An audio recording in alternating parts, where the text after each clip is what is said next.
नमस्कार, न्यूज 24 देख रहे हैं आप। मैं हूं आपके साथ डॉक्टर मीना शर्मा। उत्तर प्रदेश में सौगाती मोदी और दूसरी तरफ वक्फ बिल, इन दोनों का उत्तर प्रदेश की सियासत में सीधा सीधा 2027 में होने वाले चुनावों पर कोई असर।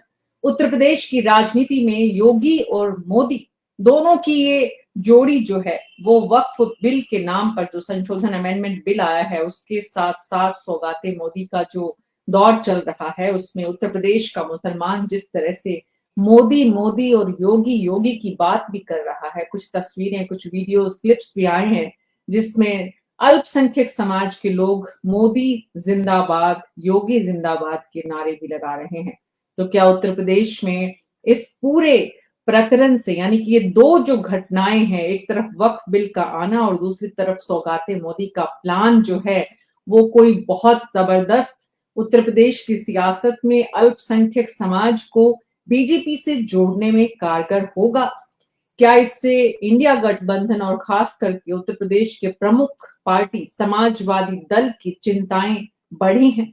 उत्तर प्रदेश की सियासत में आम आदमी इन दोनों को किस तरह से देखता है, समझने की कोशिश हमारे खास मेहमानों के साथ। हमारे साथ दिनेश प्रताप सिंह बीजेपी के प्रवक्ता, धर्मेंद्र सिंह समाजवादी पार्टी के प्रवक्ता, प्रमोद गोस्वामी जी वरिष्ठ पत्रकार और आलोक पांडे जी वरिष्ठ राजनीतिक विश्लेषक हमारे साथ जुड़े हैं। आप सभी का बहुत बहुत स्वागत है।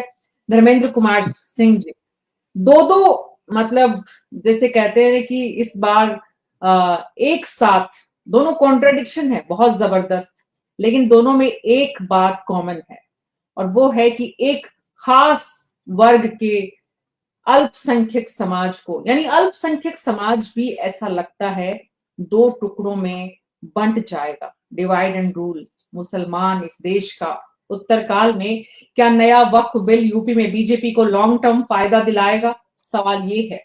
और सवाल ये भी कि किस तरह से उत्तर प्रदेश की सियासत में जो पीडीए का नारा है उसको विफल कर पाएगा ये सौगाते मोदी का जो फॉर्मूला है, और उत्तर प्रदेश में ये कितना काम करेगा?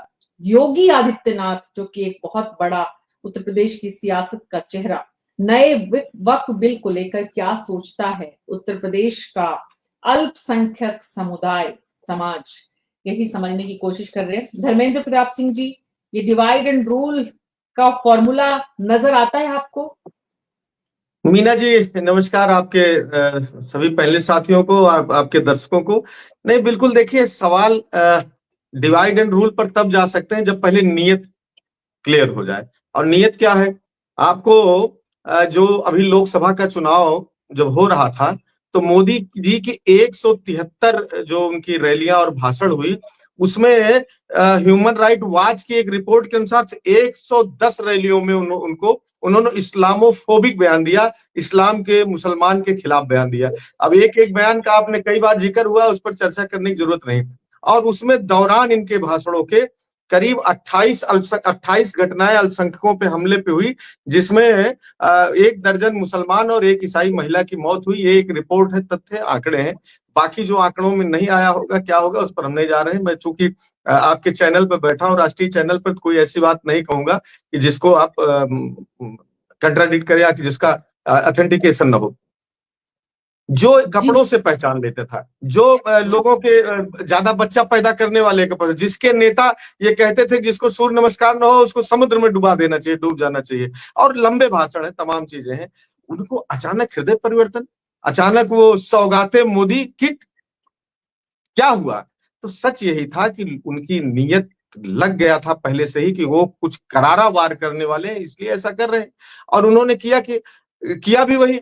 लेकर के अचानक जब विमर्श था मोदी भारत पर टैरिफ 36% पे जिक्र होता कि ये देश की इकोनॉमी पर क्या इंपैक्ट डालेगा, जब इस पर जिक्र होता कि भारत की सीमाओं की सुरक्षा पे चाइना के अस्थायी गांव बना लेने से भारत की संप्रभुता पर क्या इंपैक्ट पड़ेगा, देश के नागरिकों की खुशहाली पे जब चर्चा होनी चाहिए थी, किसानों की आय पे जब चर्चा होनी चाहिए थी, सारे विमर्श वक्त में चले गए।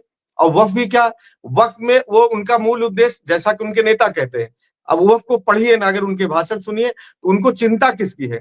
जिन मुसलमानों को लगातार वो कोस रहे थे उनके लिए कह रहे हैं, उनकी खवातीन की हमें बड़ी चिंता है, उनके यतीमों की हमें बड़ी चिंता है, उनके धर्मेंद्र जी, मुद्दा ये नहीं है कि वो कब जागे, मुद्दा ये है कि वो जाग रहे हैं। और हमारे यहाँ कहावत है, जागे तभी सवेरा। दिनेश नहीं प्रताप नहीं सिंह, आपकी तस्वीर जागे से नजर नहीं आ रही दिनेश प्रताप सिंह जी, आपके पीछे जो है वो सूरज की तपिश इतनी है कि आपका चेहरा ठीक से नजर नहीं आ रहा है।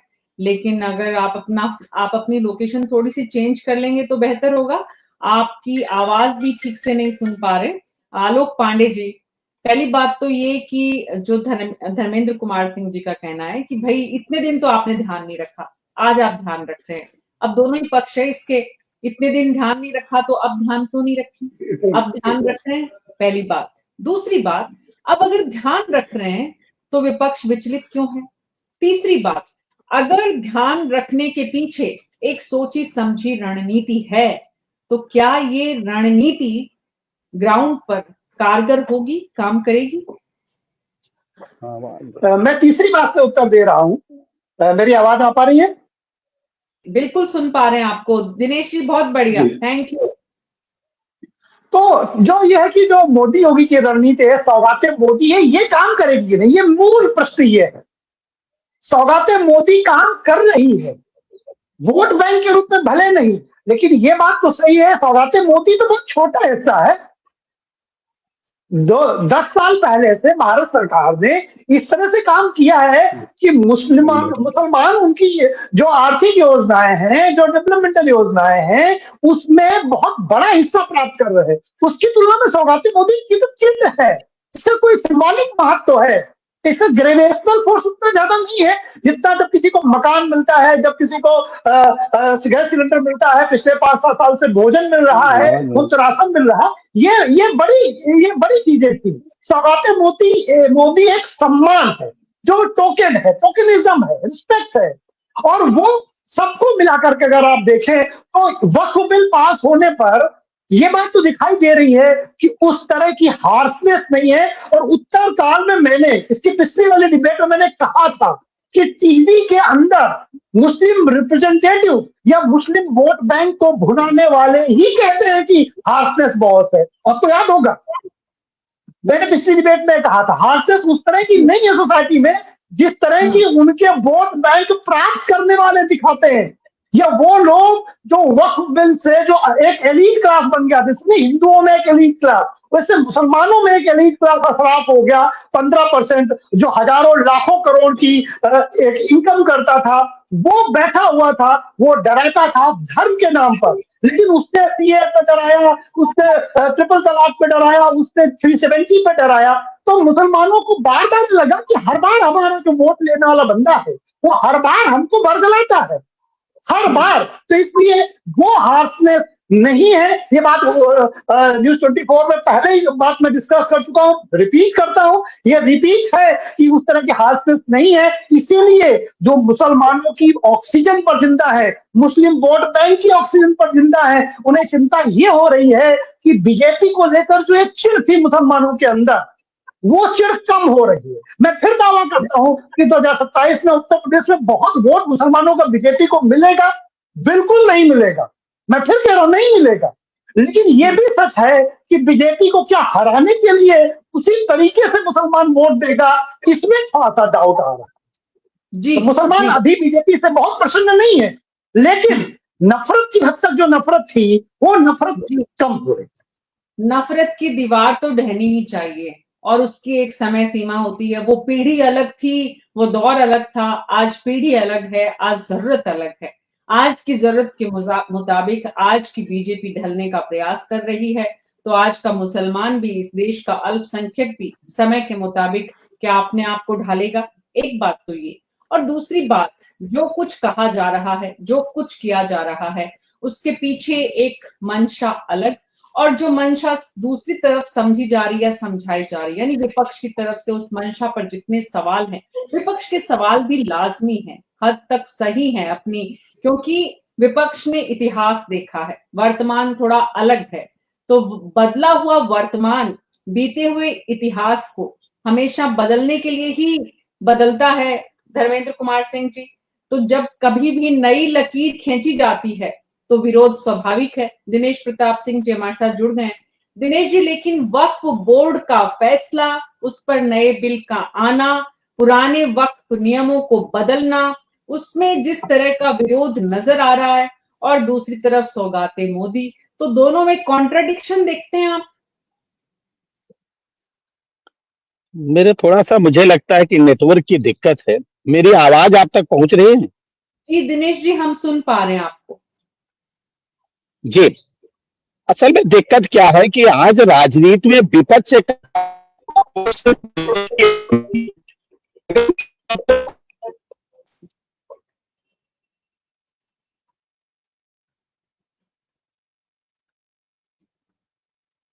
दिनेश प्रताप सिंह जी ठीक से नेटवर्क एरिया में नहीं है, इसलिए हम उनको ठीक से नहीं सुन पा रहे।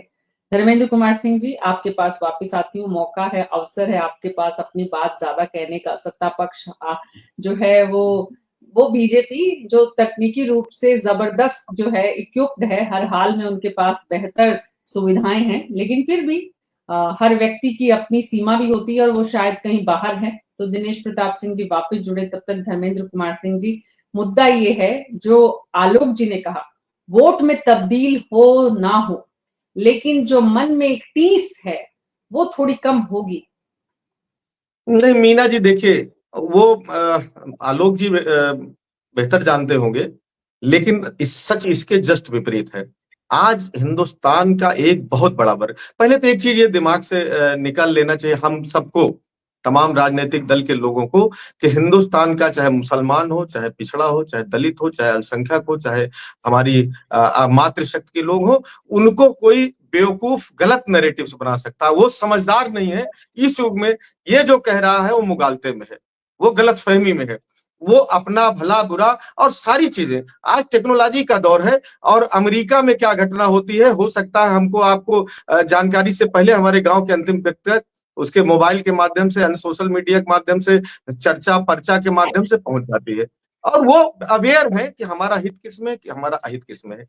जिस तरह जैसे वक्फ बिल है, जैसे तमाम लगातार नैरेटिव चुनाव से लेकर के भारतीय जनता पार्टी गढ़ती रही, लेकिन उस गढ़ने के पीछे क्या था? गढ़ने के पीछे रहता था कि 20% 80-20 की बात करते थे, 20% लोगों को हम चिढ़ा करके, तुष्टीकरण का हवा बना करके, कब्रिस्तान शमशान की बात करके, एक वर्ग को बिजली देने की बात करके, इस तरह के मुद्दे उठा करके हम वोट हासिल कर सकते हैं, और हासिल किया भी, इसमें कोई दो राय नहीं। उसका लाभ उनको मिला, सत्ता में है। लेकिन जब आप वक्फ बिल के बहाने, वक्फ बिल में संशोधन होता, तो इसको एक मैं किसी टेक्नोलॉजी में टेक्निकल उसमें नहीं जा रहा हूं, कोई आर्टिकल नहीं पढ़ रहा हूं क्या सही क्या गलत, लेकिन हर एक जो जनरल मुसलमान है, जो कुछ नहीं जानता, वो जानता है कि भैया अगर वक्फ बिल में इनकी नीयत साफ होती सुधार करने की, तो इन्हीं के सारे उसमें अफसर पोस्ट होते हैं इनके द्वारा, सरकार द्वारा, चेयरमैन इनके द्वारा पोस्ट होता है। और उसके बाद यदि कहते थे कोर्ट में जाने का रास्ता नहीं है, मान लिया, तो रास्ता खोल देते, इतना केवल संशोधन कर देते, वेलफेयर के कामों में इंक्वायरी कर देते, कौन फ्रॉड कर रहा है, कौन, उसके खिलाफ कार्रवाई करते, जेल भेज देते। लेकिन जब आप पूरा स्ट्रक्चर चेंज कर दिए, और बिल को कि आपका भ्रष्टाचार है, ये है, उसको कह करके उसको हथिया लिए, और उसके पहले आपकी नीयत जनता तक जा चुकी, आपने सेना और रेलवे को भी नहीं छोड़ा, उसकी हजारों एकड़ जमीन आपने अपने लोगों को दे दिया, बांट दिया, बेच दिया, क्या कर दिया, सरकार को पावर है, आपने किया। हम उसके, वो लीगल है इनलीगल उसमें नहीं जा रहा हूं, लेकिन आपने उस रिजर्व लैंड का लैंड यूज चेंज किया, अपने लोगों को दिया। तो ये जो मैसेज है आम जनता में, वो एकदम अंदर अंदर मन बना के बैठे हैं कि कोई ऐसा नहीं थे कि सरकार से लड़ने का, उसकी लीगलिटी पे कोई सवाल उठाने का संसद से बिल पास हुआ है, कोई नहीं है। हाँ, जो आर्टिकल्स कम है, तमाम लोग कोर्ट जाने की बात भी कर रहे हैं, कोर्ट जाएंगे भी। अब वो कोर्ट फैसला करेगी वायलेशन है कि नहीं है, समानता के अधिकार को उल्लंघन है कि नहीं है, धार्मिक जो रिचुअल्स का, धार्मिक ट्रस्ट बनाने का, धार्मिक अपने क्रियाकलाप करने की जो स्वतंत्रता है, उसका वायलेशन हुआ है कि नहीं हुआ है। सुप्रीम कोर्ट ने जो ये फैसला दिया था कि किसी भी व्यक्ति, किसी भी धर्म पंथ मजहब का व्यक्ति वक्फ कर सकता है, उसका वायलेशन हुआ है कि नहीं हुआ है। वक्फ बाय यूजर जो हटा दिया है, जिसमें बड़े पैमाने पर संपत्तियों के डिस्प्यूट क्रिएट हो जाएंगे, उस पर क्या उसकी राय होगी, वो तो फ्यूचर बताएगा। संसद से पास हुआ कानून है। लेकिन जो सबसे बड़ी कमी है कि हिंदुस्तान के 25 करोड़ लोगों की शंकाओं और उनकी आशंकाओं की चिंता इस सरकार ने नहीं की, ना दूर किया, ना दूर करने का प्रयास किया।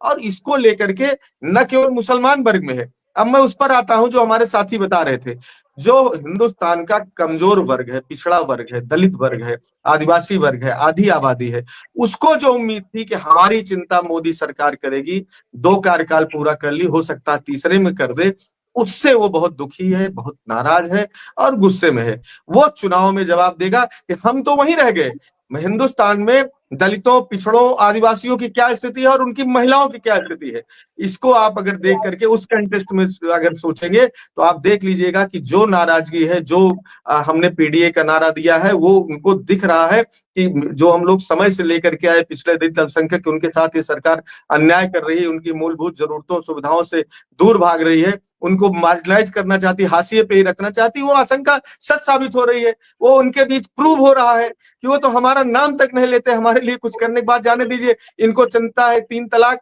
3 तलाक के पीछे भी मंशा है थी पोलराइज कराना, वक्फ बिल के पीछे भी मंशा है पोलराइज कराना। किसी के एम्पावरमेंट इनके अंदर खाने इनके दिल में नहीं है, इनके दिमाग में नहीं है, ये केवल नैरेटिव सेट करने के लिए एम्पावरमेंट की बात करते हैं। सच ये है कि उसके पीछे की छुपी हुई मंशा ध्रुवीकरण की है। जी सच जी। था, हेलो पसमानदा। दिनेश जी एक बार फिर से जुड़े, अगर वो हमारी बात को ठीक से। जी, मेरी आवाज आ रही है? जी दिनेश जी, विपक्ष के पास समय है कि वो फुल मूड में है, एग्रेसिव मूड में है। विपक्ष के आरोप जो आप लगातार सुन ही रहे हैं, सवाल ये है कि वोट में तब्दील होगा कि नहीं होगा। किस्सा मुद्दा ये नहीं है, मुद्दा ये है कि दिल में जगह बना पाएंगे कि नहीं। तो दोनों में से कौन सी बात है?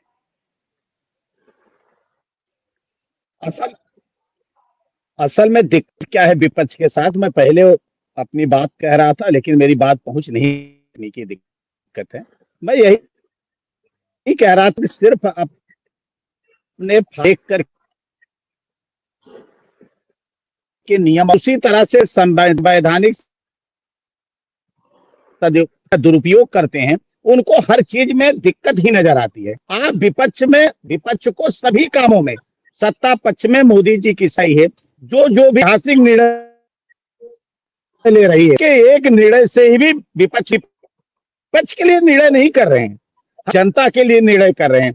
हम जब 370 और 35 से हटाए तब भी विपक्ष को अच्छा नहीं लग रहा था, कह रहे थे खून की नदियां बह जाए। तो इनको क्या लेकर मोदी जी आए, क्या होने जा रहा है। लेकिन इस देश की जो सबका मोदी जी का जो नारा है कि सबका साथ, सबका विकास, सबका विश्वास और सबका प्रयास, उस मूल मंत्र को ध्यान में रखते हुए हम आम जन के लिए काम कर रहे हैं। और कांग्रेस, अभी हमारे कोई साथी हमें बोल रहे हैं स्थिति है आदिवासी की रस्मों तक, पंचायत से लेकर पार्लियामेंट तक एक दल का शासन था।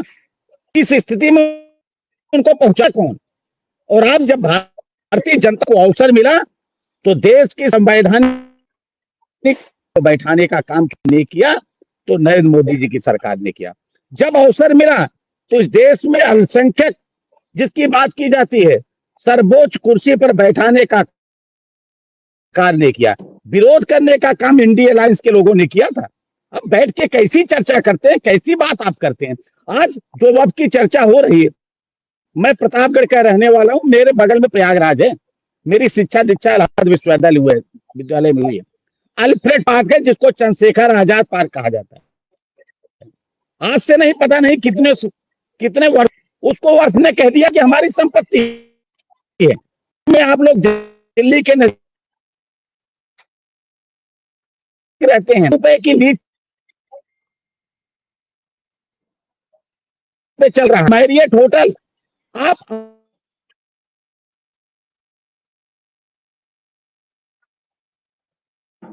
कुछ तकनीकी लगा, मुझे कोई ये तो बताए।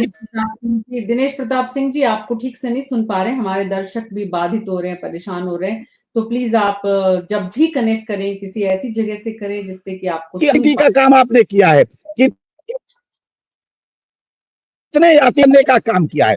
आपके पास देशों का सिर्फ और सिर्फ एक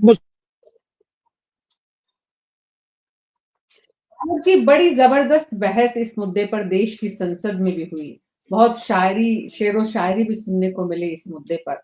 देश के दिग्गजों को हमने सुना सांसदों को संसद में, राज्यसभा और लोकसभा दोनों ही जगह, खास करके राज्यसभा में कुछ ज्यादा ही शायराना अंदाज सुनने को मिला। लेकिन मुद्दा ये है कि इस पूरे प्रकरण में जो आरोप विपक्ष का है और सत्ता पक्ष की जो दलील है, उन दोनों के बीच में कहीं मध्यम मार्ग जरूर है। और अगर उस मध्यम मार्ग पे सरकार चलती है तो वाकई में जो उपेक्षित मुसलमान इस देश का अल्पसंख्यक वर्ग है वो कुछ इससे राहत महसूस करेगा। भले ही वो बीजेपी के वोट बैंक में तब्दील ना हो, लेकिन अगर उसे थोड़ी सी भी सुविधाएं उसकी बढ़ती हैं, उसे बेसिक बुनियादी जो सुविधाएं हैं उनमें उसकी इजाफा होता है, तो शायद सरकार का ये प्रयास जो है तमाम विरोधों के बीच भी एक उस तरफ पहुंच पाए जो किसी भी काम को आगे बढ़ाने के लिए जरूरी है।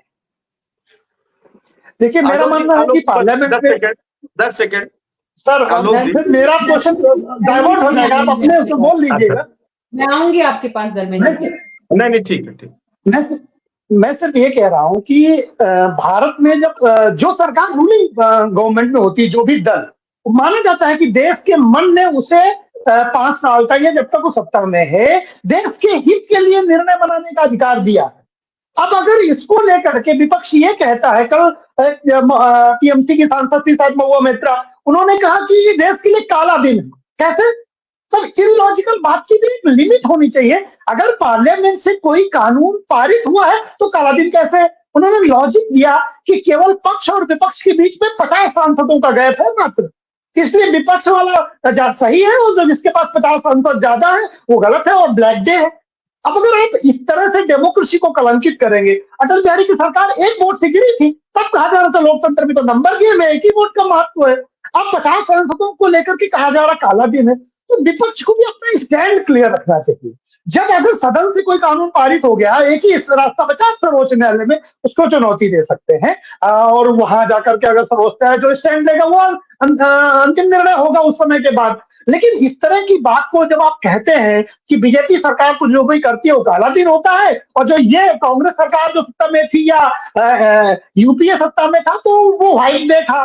2013 में वक्फ बिल को जिसको लेकर के ये आधार बना आने के लिए उसमें अल्टीमेट पावर दिया गया था कि सिविल लाइफ के तहत कोई एक व्यक्ति अपनी प्रॉपर्टी को लेकर के न्यायालय नहीं जा सकता, केवल फंडामेंटल रिट्स के माध्यम से जा सकता है। रिट्स में 5 चीजें होती है, उन 5 के माध्यम से बहुत कम अधिकार बनता है कि एक व्यक्ति अपने लिए वक्फ बोर्ड के अगेंस्ट न्यायालय जा सके। तो इसलिए इसी वजह से 2014 में 4 लाख प्रॉपर्टियां थी, उसके बाद जाकर के 9 लाख 8.5 लाख प्रॉपर्टियां और 9.5 लाख एकड़ जमीन हो गई। तो ऐसा क्या वक्फ बोर्ड के पास आ गया जादुई छड़ी कि जमीन को दिन दुगनी रात चौगुनी बढ़ा रहा है? देश में तो पॉपुलेशन घट रही है, और अगर इतना पैसा है तो फिर मुस्लिम भाइयों में इतनी गरीबी क्यों है? इतनी जमीन होने के बाद इतना रेवेन्यू आना चाहिए, उतना रेवेन्यू कम क्यों है? ये तो बताना पड़ेगा ना उन लोगों को जिन्होंने वक्फ की जमीन पर कब्जा करके रखा हुआ है। इतनी गरीबी क्यों है? सेक्शन कमेटी की रिपोर्ट है ना। तो ये दोहरी चीजें गलत है। तीसरा, अब भारत सरकार की जिम्मेदारी है कि वो जो 85% मुसलमान है जिनकी आर्थिक स्थिति अच्छी नहीं है, अब अगर वो 4 साल में उनकी आर्थिक स्थिति बेहतर नहीं कर पाती तो ये माना जाएगा कि भारतीय जनता पार्टी की मेंसरिया अपवित्र थी, इच्छा शक्ति गलत थी, और सिर्फ वक्फ बोर्ड को कंट्रोल करने के लिए ही उन्होंने ये काम किया है। तो मैं जब तक ये 3-4 साल न बीत जाए तो तब तक मैं बीजेपी को ये मौका दूंगा या एनडीए सरकार को कि वो सिद्ध करे कि पिछले 70-75 सालों में जो काम नहीं कर पाए सब लोग, वक्त को इतनी ताकत देने के बाद में भी वो 4 सालों में करके दिखाए, जिससे कि उसकी जो क्रेडिबिलिटी है वो बेहतर हो। और दूसरा, जो मुसलमानों में शिक्षा कम है, उसके साथ उनकी स्वास्थ्य को लेकर के बहुत दिक्कतें हैं। आप मुस्लिम घनी बस्ती एरिया से गुजर तो जाइए, मैं अपने शहर का उदाहरण देता हूँ। उन शहरों, आप इंसान उतने कंजेस्टेड एक जगह में रह नहीं सकता जैसी जगहों पर मुसलमान भाई रहते हैं। तो इसलिए वो उनके जीवन को अगर बेहतर करने में वक्फ के संसाधनों का ही अगर वो उपयोग कर लेते हैं तो मैं मानूंगा कि कम से कम देश में जो गरीबी अगर खत्म करना है, बेरोजगारी अगर खत्म करना है, विश्व शक्ति बनाना है, तो इस देश की जो 15-17% मुस्लिम पॉपुलेशन है उसको बगैर ग्रोथ किए आप कैसे बना सकते हैं? तो ये बीजेपी के पास अच्छा मौका है कि वो सिद्ध करे कि वो माइनॉरिटीज के लिए भी अनबायस्ड हो करके अपने लेवल पर भी, और वक्त से जो उसको अधिकार प्राप्त होंगे, वक्त से जो कथित भ्रष्टाचार, मैं इसलिए कह रहा हूँ क्योंकि अभी बीजेपी ये बात कह रही है, सिद्ध नहीं हुई है, तो वक्फ में जो भ्रष्टाचार के आरोप लग रहे हैं उनको ठीक करके मुस्लिम समाज को जो गुर्बत से बाहर निकाले, उनके जीवन को बेहतर करे, और अगर वो नहीं कर पाती है तो मैं मानूंगा कि विपक्ष का जो आरोप है वो सही है। जी धर्मेंद्र कुमार सिंह जी, बहुत संक्षेप में। नहीं मीना जी, एक तो भारतीय जनता पार्टी के साथी की आवाज नहीं आ रही थी, लेकिन वो अब्दुल कलाम साहब का नाम ले रहे थे, तो उनको ये सोचना चाहिए कि अब्दुल कलाम साहब के नाम पर भारतीय जनता पार्टी के सांप्रदायिक राजनीति के इतर हट के उससे ऊपर उठ करके हमारे नेता आदरणीय मुलायम सिंह यादव जी ने सबसे पहले कलाम साहब के नाम पर समर्थन किया था, और उसमें एनडीए के पास इतनी शक्ति नहीं थी कि वो अकेले राष्ट्रपति बना पाते। तो ये कहना बार बार कि हम ये किए वो किए, तो उसके पहले उनको इसको विचार रखने चाहिए। दूसरी बात मैं ये कह रहा था, संख्या, हमारे साथी जो संख्या बल के आधार पर जन भावना को रौंद देना, ये ठीक कह रहे हैं, संसद से पास है, उसको हम ये नहीं कह सकते हैं। लेकिन आपने देखा था जिस तरह से किसान बिल लेकर के आई थी और किसान काला कानून काला कानून काला कानून कह करके विरोध कर रहे थे, क्योंकि किसानों के हित में नहीं था, किसानों की जो आकांक्षाएं अपेक्षाएं थी उसके अनुकूल नहीं था, इसलिए किसान आंदोलन कर रहे थे। अंत में वापस लेना लगा तो वो तो सिद्ध कर दिया काला कानून। तो ये कहने का मतलब है कि संख्या बल के आधार पर संसद से भी कभी ऐसे कानून बन जाते हैं जो उस वर्ग के, जिस वर्ग के लिए बने हैं उस वर्ग के लिए हितकर न होकर के अहितकर हो जाते हैं। दूसरी बात आलोक जी, उसमें दो तीन चीजें हैं, ये सही है कि बहुत बड़े उस पर न खुला हो, मान सकता हूं, उसको खोल सकते थे, आपको नियत सही होती तो। मेरा यही कहना था, एक तो 150 से अधिक जो संशोधन लेके आया पूरे विपक्ष में, इतनी बड़ी संख्या, एक भी संशोधन आपको इस लायक नहीं लगा कि उसको स्वीकार करते। अरे साहब, अगर आपको डेमोक्रेसी में उसका सम्मान करना है तो आप ये कहते कि भाई हाँ, ये इसमें से 150 में एक संशोधन सही है, इसको मैं स्वीकार कर लेता हूं। लेकिन हठधर्मता इसी कहते हैं, डेमोक्रेसी संख्या बल के आधार पर लोकतंत्र की हत्या इसी को कहते हैं कि आप सुनने को नहीं तैयार है कि हमारा एक सांसद हो चाहे 18 सांसद हो, ज्यादा है, इसलिए हम जो चाहेंगे कर लेंगे। इस पर सवाल है। दूसरी बात जो 30 सेकंड साथ कोर्ट में जाने की, भाई कोर्ट में जाने का हाई कोर्ट को पावर है 83(9) में कि वो खुद से वह ट्रिब्यूनल के फैसले को स्वयं से वो उसको रिव्यू कर सकता है, देख सकता है, सुन सकता है, वक्त जाने का नहीं है। आप नहीं जा सकता हाई कोर्ट, नहीं सर, इस जगह पर आप मिसलीड न करिए, बस ये कह रहे हैं आप, बताइए। नहीं, मेरी बात सुनिए, उसमें है भी, तीसरी पार्टी भी जा सकती है। अब ये एक रिचुअल नहीं, लेकिन आपको लगता है कि मेरे साथ न्याय हुआ तो आप जा सकते हैं, खुला हुआ है, तमाम फैसले हैं, 25 फैसले मैं आप गिना सकता हूं उसमें। उसके बाद वो सिविल के माध्यम से नहीं है सर, सिविल राइट नहीं है, सिविल राइट डिफरेंट थी। सिविल राइट, मैं क्या कह रहा था, अगर ये रिट खुली है ना, हम हाई कोर्ट सुप्रीम कोर्ट जा सकते हैं, आप सिविल खोल देते हैं। सर आप जानते हैं रिट कितनी सीमित है सर। आलोक जी मैं भी अधिवक्ता हूँ, आप भी वरिष्ठ साथी हैं, आप उसको देखिए, संसद की बात हाँ, मैं भी लॉ ग्रेजुएट हूँ, तो हमारी बात सुनिए, आप रिट को खोल देते ना, सिंपल एक संशोधन लाते कि साहब इसमें रिट में जा सकते हैं, सिविल सूट नहीं दायर कर सकते, इसलिए सिविल सूट की एक क्लाज ले आता हूं कि इसको जो है आप सिविल प्रक्रिया के तहत, या सारे जमीन के मुकदमे जैसे सुने जाते हैं वैसे सुने जाएंगे, जिस तरह चिट फंड सोसाइटीज एक पार्टी हो सकती है सिविल के मुकदमे में, उसी तरह वक्त हो जाती किसी, तो आपको लग जाता है आपकी नीयत ठीक है। आप भ्रष्टाचार के खिलाफ जांच कराते हैं, उसमें ये बुनियादी करते हैं कि भ्रष्टाचार कोई कर ना पाए, भूल प्रूफ कर सकते थे। तो आपको मालूम है ना, जो अभी डिलीट किया 103 जो आर्टिकल, उसमें क्या था, स्टेट को पावर थी आलोक सर, स्टेट को पावर थी कि अगर उसको लगे कि ये वक्त सही काम नहीं कर रहा है तो उसके लिए कानून बना सकता था, अगर उसको लगे कि इसने कोई फैसला गलत किया तो उसको इंटरवीन करके रोक सकता था। ये सारी पावर स्टेट को थी। अगर एक्सरसाइज हम करें, ज्यादातर जगहों पे एनडीए सरकार थी, केंद्र में भी एनडीए सरकार थी, एक भी ये बता दें उस अपने अधिकार का प्रयोग स्टेट गवर्नमेंट में बीजेपी ने किया हो तो नियत का पता चल जाता कि नहीं, आप चाहते थे कर नहीं पा रहे थे। एक भी उस एक्ट का प्रयोग का अपने स्टेट गवर्नमेंट ने भी एनडीए के किया हो और करके वक्त पे नियंत्रण करने का प्रयास किया हो तो आपकी नियत साफ हो जाती। सवाल यह है कि आप लाते उसमें कौन सी ऐसी योजनाएं ला जाएं जिससे आप जो कह रहे हैं मार्जिनलाइज तबका जो गरीब रह गया, पसमानदा मुसलमान है, खवातीन है, या बहुत बहुत शुक्रिया। धर्मेंद्र कुमार सिंह जी का भी ऑडियो कुछ तकनीकी परेशानी का सामना करना पड़ रहा है। बहुत बहुत शुक्रिया आप सबका इस चर्चा में शामिल होने के लिए। कुल मिलाकर जो बात समझ में आ रही है वो ये कि अभी तो वक्फ बोर्ड जो है उस पर जो नया बिल है और चाहे सौगाते मोदी हैं, उन दोनों को ही एक तो दोनों अलग अलग धाराएं हैं। एक तरफ जहां सीधा सीधा अल्पसंख्यक समाज को साथ लेने का प्रयास है, वहीं दूसरी तरफ अल्पसंख्यक समाज उससे वक्फ बिल से कम बहुत अपने आप को टूटा हुआ महसूस कर रहा है कि उनकी कमर तोड़ दी गई है या उनको बहुत बड़ा नुकसान पहुंचाया गया है, उनके अधिकारों के साथ खिलवाड़ हो रहा है। इस तरह के आरोप विपक्ष ने लगाए हैं। मुस्लिम समाज ने भी, अल्पसंख्यक वर्ग में भी एक बड़ी संख्या उन लोगों की है जो बिल का विरोध कर रही थी, अभी भी कर रही है, लेकिन अब राष्ट्रपति के अधिकार क्षेत्र में है बिल। और जहां तक बात सौगाते मोदी की है, तो भले ही जिसको कहते हैं ना कि मन तक पहुंचने का अगर प्रयास किया जा रहा है, उस प्रयास के पीछे क्या है वो एक अलग मुद्दा है, लेकिन ये उत्तर प्रदेश की सियासत में प्रयास कितना कारगर होगा और इसमें योगी आदित्यनाथ कैसी भूमिका निभाएंगे, सौगाते मोदी में योगी की क्या भूमिका होगी, ये वाकई में बहुत इंटरेस्टिंग, दिलचस्प है। आने वाले दिनों में हम और कई बार उत्तर प्रदेश की सियासत में इन दोनों मुद्दों की गंभीरता और उसके परिणाम को समझेंगे। आज कुछ मेहमान नहीं जुड़ पाए तकनीकी परेशानी की वजह से, तो वो आते तो और बेहतर ढंग से अपना पक्ष बताते, और चार पक्ष जब आते हैं तो किसी भी विषय की व्यापकता है वो और ज्यादा विस्तृत रूप से समझ में आती है। बहरहाल न्यूज़ 24 पर अभी मेरे साथ इतना ही। नमस्कार।